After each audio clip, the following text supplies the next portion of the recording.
Hello and welcome to another edition of PrinnyCast. This is our second episode. I'm your host Chris. I'm Mike. And this has been a long week. It's been a very long week. And it's been a very especially long weekend. Just got back from a family reunion this weekend. That's kind of interesting. I actually purchased a new bird, and I repaired an old Nintendo that I can play. Ah.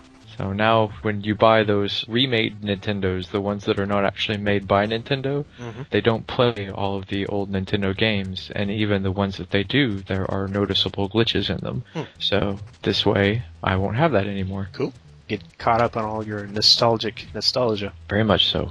I was playing Battletoads yesterday, and it was just as rage-inducing as I remembered. Well, there you go. You've already answered part of my question of what you've been up to this week. That would be Battletoads, and oh gosh, I've played so many games since our last cast. I've played Tiny Toon Adventures, Clash at Demon Head. That was actually a pretty fun game. Blaster Master. I've gone back and played more Tribes Ascend. I've done everything. What have you been playing this week? Well, it's actually almost a repeat of last week. I've been playing more Minecraft, and I'm not even sure why. I'm not exactly into it lately. It's like an addiction thing. I keep going back to it just because I need that little fix every now and then.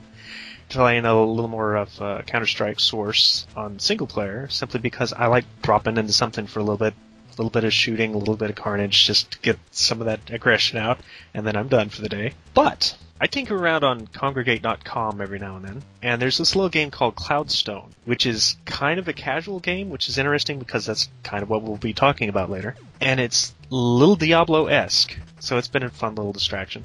And more recently, I was introduced to Super Crate Box, which is a freebie you can get at supercratebox.com. That's a very old school. Matter of fact, the art style might remind a lot of people of something along the lines of Super Meat Boy, which I think the title may actually kind of insinuate, and Cave Story. But it's a very arcadey game. Matter of fact, you'll probably be seeing footage as I talk about this. My horrible experience with it, because I'm still getting used to the controls. There's something a little strange about them when working on a keyboard or on a gamepad for me, but I've seen other people play it. They do just fine, so it's just a me thing. But, yeah, it's kind of an old arcadey type of thing. You've got one screen that's kind of a semi-maze, kind of like Joust, I suppose, or Bubble Bobble, where you're jumping around on these platforms, and the whole point of the game is to grab these boxes. And each time you grab a box, it turns into a weapon for you. Well, there's these enemies spewing out from the top of the screen that there's no real point in killing them. You're just supposed to avoid them to survive.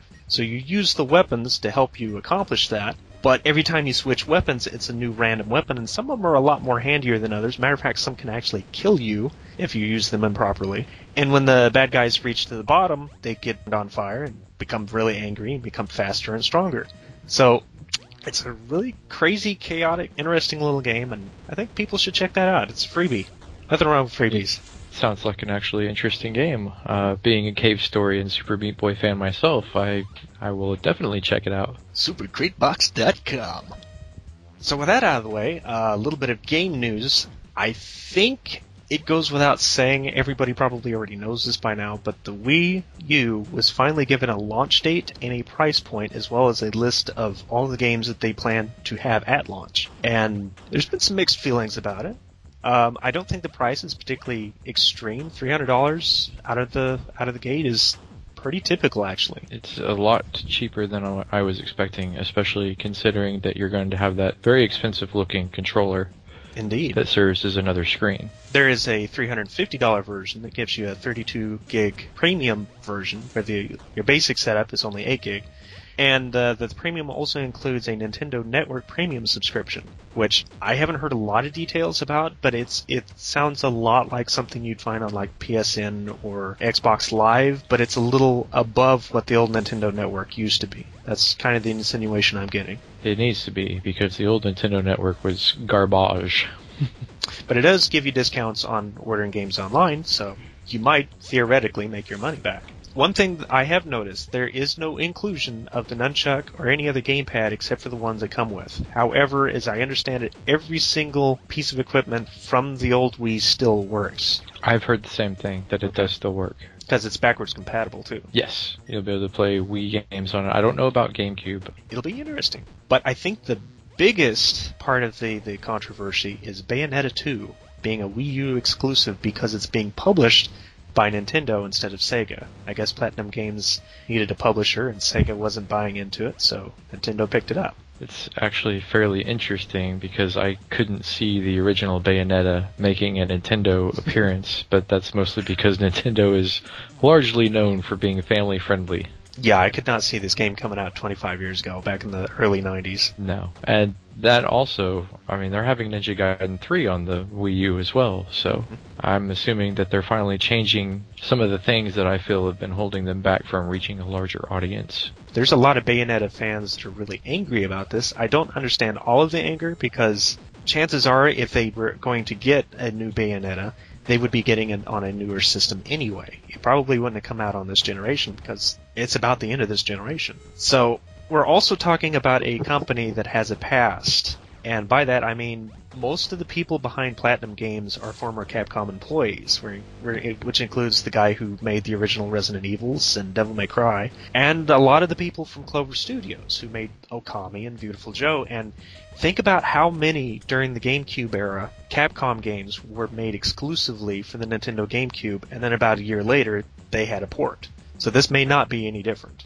2 of those games, I don't remember receiving a port. PN03 never got a port, for example. And Resident Evil 0 didn't. Yeah. Killer 7 have a port. I don't remember that one. Yeah. Okay. And Resident Evil 4 and both Beautiful Joes. Yep, that's true. And speaking of Capcom, not too long after their Street Fighter chess set that they recently unveiled as a really expensive 25th anniversary thing, they're now showing off a Street Fighter Monopoly. You know, I'm a fighting game fan, and even I find this one a little silly. You're speechless. I just don't even know. I mean, I was one of the ones that wanted to buy the World of Warcraft Monopoly when it was announced. I ended up not getting it. That makes more sense. Yes, because you have actual lands with that. I mean, there's... Exactly.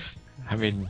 I can't even imagine. Now, if the lands looked something like the Street Fighter 2 scenarios, like the backgrounds for the different fighting areas, yeah, if you could see Guile's plane or whatever that you fight in front of, or the boats, you know, that would be interesting. Dan Himbiki's dojo, Shadow Lu or Shadow Law, depending on which generation you're in, their headquarters, or something odd like that. Who knows? I'm sure there's information out there. I'm just kind of catching headlines most of the time. I hadn't even heard of it yet. And in other fighting game news, Tekken Tag Tournament 2 not only released, but there was, I don't know if you'd call it leaked, but just like past fighting games, there's hackers out there that like digging into disc content and found 6 new unreleased characters that are to be launched as DLC. Now, before people get upset about this like they did about the Capcom thing, you have to understand Namco is delivering all of their DLC current DLC for Tekken Tag as free. So whether it's on the disc as on-disc content or not, it won't matter because we're all going to get it free eventually for anybody who buys the game. They're actually piling on more and more characters, so it is official now. All but 3 that I can think of characters that's ever been in a Tekken game is now in Tekken Tag Tournament. And 2 of those are super bosses from Tekken 6, and Gon, who was a licensed comic character who appeared in Tekken 3. I've never been a big Tekken fan. I've always been a Street Fighter guy. Well, this is a little more into your neck of the woods, but even though it's not exactly your game of choice, Guild Wars 2 sold 2 million copies in the last month and a half. That's a pretty decent success rate considering it's an MMO. Well, it was extremely well marketed, though. I mean, there was a ton of hype. The World of Warcraft forums saw no end to people saying Guild Wars 2 was going to be better. But that happens in just about every forum for most games that I can think of. Every MMO, there's going to be a bunch of people trying to find that WoW killer. I don't think Guild Wars 2 is going to do it. No. But I have to admit, it is a very pretty game, and I think its fans are going to keep it going just like the last version. The only people that are going to be able to kill World of Warcraft is Activision Blizzard themselves. That's the only way that game's ever going to die. And they keep talking about that they've got that secret MMO project in the background, so we don't know what they're up to yet. Project Titan. And speaking of projects, there may have been some extra news since I first heard about this because, like I said, I had that family reunion. There may have been some stuff that's happened since then. But this is kind of interesting. Now, a lot of people are kind of familiar with Arma, but only because of the recent DayZ mod that has made it quite an international fad lately. Some of the Arma devs setting up for Arma 3 had been doing research in Greece and were arrested for spying. What? Indeed. You know, in this day and age, there's a lot of photographers, there's a lot of game developers who's going overseas into typically kind of scary territory so they can get some footage or pictures and that kind of stuff. I guess maybe these guys went just a little further than most. Maybe went somewhere they weren't supposed to. Again, I just didn't even know. I'm sure it'll all get sorted out because they are legit. I don't know. I thought it was kind of an interesting story. You don't hear about that type of stuff too much. No.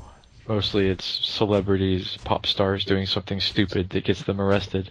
And also on our topic for today, Zynga has developed a new game that they're going to be launching pretty soon, I believe, called RPG Montopia. Or possibly just Montopia. And if you can kind of get from the title of it, it is going to be a Pokemon ripoff. Now, from the pictures I've seen, it kind of reminds me... I don't know if they still do this anymore because it's been a while since I've been in a convenience store in the toy section. But once upon a time, there was these little cheap knockoffs, candies or toys or all sorts of stuff, of things that kind of look like a mainstream thing, whether it was G.I. Joe or Transformers or pretty much anything. That's kind of what these guys look like. They look like the Chinese or Korean knockoffs of the Pokemon. Those toys are still around. You can still find them in Big Lots. Kind of surprising because, to me, I know Pokemon is still big, but this seems like it's a little late. Or maybe it's just Zynga looking for... Zynga looking for a little something new instead of their whole Ville series. But we'll probably be talking about that here in a few minutes anyway. Oh, yes. World of Warcraft, like I believe I stated in the last episode, that they were having the pet battles introduced, and it was like Pokemon. So maybe that's where they're coming from. They're seeing that, and they're thinking, maybe we can get some of that too. Well, there was a recent Pokemon game released too, and it's done quite well for itself. I don't think it's done quite as well as games in the past, but once again, it's type of things where I haven't prepared all my notes like I should. Well, I imagine that the new Pokemon White and Black 2 will do fairly well. I know that our household will probably have a couple copies. So, unless you've got some news of your own... I only had one piece of news that I found rather relevant to what I enjoy, which is Mega Man. Mm-hmm. There's been a lot of rumor and speculation that Capcom, despite all of the games that they've canceled, including now Rockman Online, which was Korean only, so I don't know that that's too big of a deal for us, but I was excited for it anyway. It has been canceled, and they announced that they had some very big plans for Mega Man's 25th anniversary, and they were going to announce those plans in December. Since then, rumors and speculation have been flying around about a new Mega Man game that hasn't been announced. And Capcom's Christian Svensson actually had a response for that, and he basically said that no one promised a game or even announcement of one when December rolls around. So don't get your hopes up too high. Capcom's been saying for a while, especially while Seth Killian was still a big deal over at the US branch of Capcom before, of course, he left for Sony, that Mega Man was not dead. They were planning on doing a whole bunch of stuff with him. But really the only thing we saw since then was the debatably regrettable Mega Man cosplayer in Cross Tekken. Ah, yes. No, I take that back. There is an RPG, Japan only, for the 3DS that has Zero and X in it. So maybe we'll see that over here. What's the name of that? Prototype something? No, it was, I'd been keeping an eye on it. I have been too. That's why I'm surprised it's... Because I'm all about crossover games. Project Cross Zone, featuring characters from Capcom, Sega, Namco, and just about every series you can imagine between the three of them.